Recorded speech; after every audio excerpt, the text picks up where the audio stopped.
স্মরণ করেছো মা। আজ বিপদে পড়েছি, পারবে না মানুষের আশা পূর্ণ করতে? পারবো না কেন মা?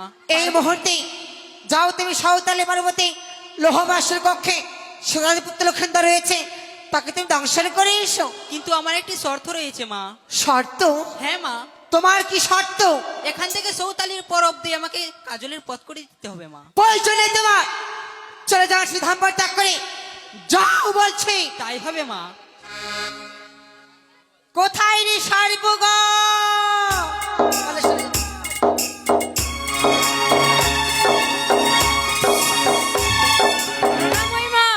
আশীর্বাদ করি। বলো মা, কেন স্মরণ করেছ আমায়?